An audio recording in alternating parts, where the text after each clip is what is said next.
Hello and welcome to another update video about Cardano and Bitcoin. In this video we're going to take a look at both charts, and we can see that both Bitcoin and Cardano had a bit of an upside here overnight UK time. We're going to take a look at that. Generally there's more green than red here in the market, with a few cryptos doing really well, for example Decentraland, Cosmos, but generally more sideways move. But yeah, you had quite a few that went up like 3 to 4%, with a few exceptions that went even higher, and some remained in the red here. So a little bit difficult environment, but mostly, at least today, we are on our way. Oops, Hedera is going really well. I don't know what this triggered that, but let's start with Bitcoin. We take a look at the moon phases, because in my video yesterday I mentioned it. Again, take it with a pinch of salt. You know, I'm not saying I do necessarily believe in it, but you can see some correlation without any doubt, and I never paid attention to it before. Put it into the video yesterday because yeah, it's a bit dry at the moment, isn't it? Bitcoin struggling for stability, Cardano sort of also, and therefore we want to see something more interesting, and I think the moon phases do, especially here early in the year. We can definitely see a correlation here from beginning of the year 2021. We saw when there was a full moon in that cycle, and when we were moving towards a new moon, then we will see prices going up, then prices go down in the next cycle. Prices go up and prices go down in the next cycle. Prices go up, go down in the next cycle, go up, go down in the next cycle. So there is definitely a correlation here. Go up, go down in the next cycle. Now, not 100% of the time, absolutely not. Here in that full moon cycle, you saw prices go down slightly, and then in the next new moon cycle also down, full moon up again, new moon pretty much stable, I would say, and then full moon up again, new moon up, full moon up, new moon down. So I think it works more often than not. I haven't counted them all, to be honest. Might be worth doing. If anyone wants to count them, let me know in the comments. But what happens now? So we had full moon here overnight.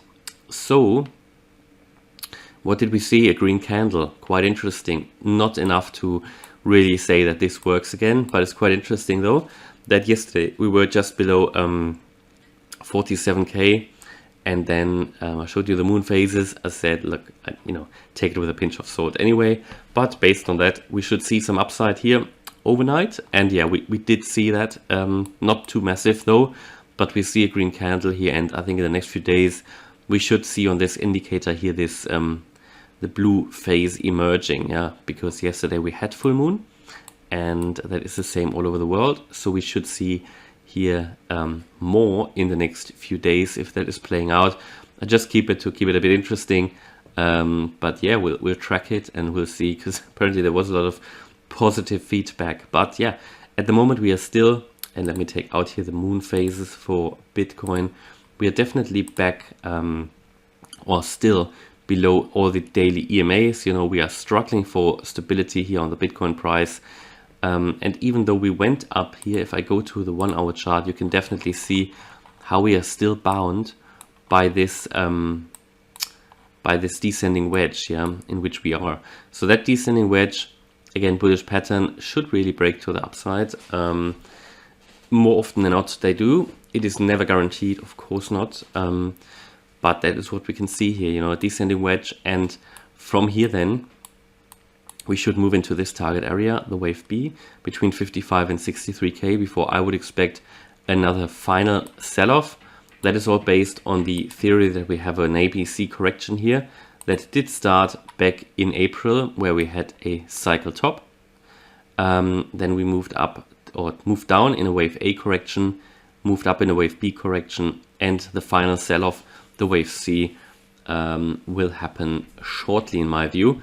That wave C needs to be lower than the wave A, and based on that assumption we only had a overshooting corrective wave B here back in November. That was the all-time high.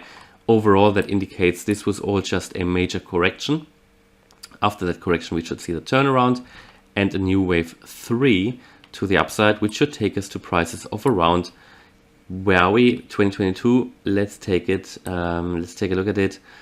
So we should definitely see, in my view, next year the 1.618 extension. That would be 105k.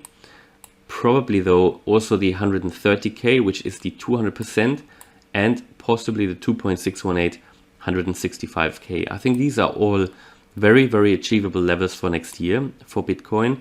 Bear in mind, Bitcoin is still, even though from, let's say, from the low at around 20 to 29k, which I expect, that's quite a bit of an upside. But I mean, look at what we did here in 2020. We also made here a move from around 10,000 and probably even lower, from 10,000 all the way to 65,000. So why not also have a move here from around 25k all the way up to 150k? That's definitely possible. Bitcoin did it before. And if Bitcoin does that, altcoins normally do more than that. Yeah, because altcoins are more volatile, and with and Cardano is one of these altcoins. Cardano also saw a bit of a move up here overnight UK time. However, not enough to break out of this pattern. Again, we are bound by this pattern. There's a descending trend line here at play. We are making slightly higher lows. You can see that. Higher lows at the moment. So it's rather that. So we are moving into the apex of a triangle. Decision point, as it seems, probably at some point here on the 21st of December. Yeah, nice green candle, but we've seen these green candles here before, and here, and here, but we never broke out of this, of this pattern, right? So we were before actually in a channel to the downside here. Now we did break out of that channel before, but then moved into another, or were, into another descending trend line. So we were bound by this other descending trend line, which is now pushing us into this descending trend line. We're holding above this orange ascending trend line that has provided support here currently at 121. It has provided support since the beginning of the year, so that is very relevant. And we are also back above the 0.887 fib level at 124, 125.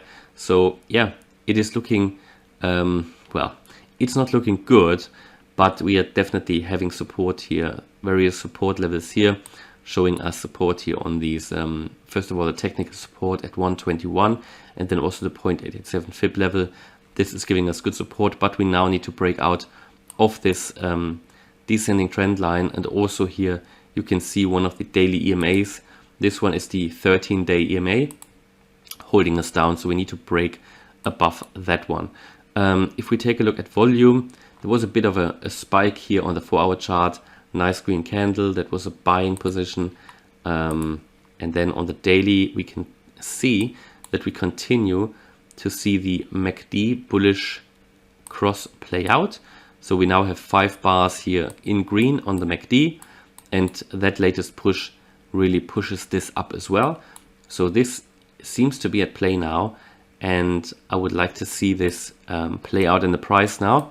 We saw it a little bit now, so let's see if that is enough for us to break out of this pattern. It definitely is worth mentioning on the daily, if you have a bullish cross on the MACD and we are already quite low, this could really help us push higher from here.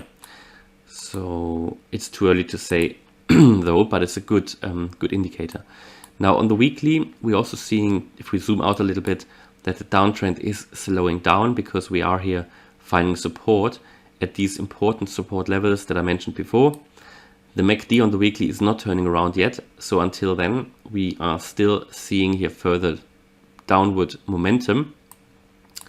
And we are also, however, compared to other cryptos, we are already very, very low. We are very low on the weekly RSI and on the weekly MACD.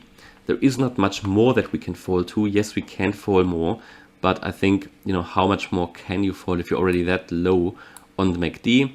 Without a doubt, there is more downward potential, but other cryptos have only just had their bearish cross, and I think they are going to fall much more than Cardano will do from now.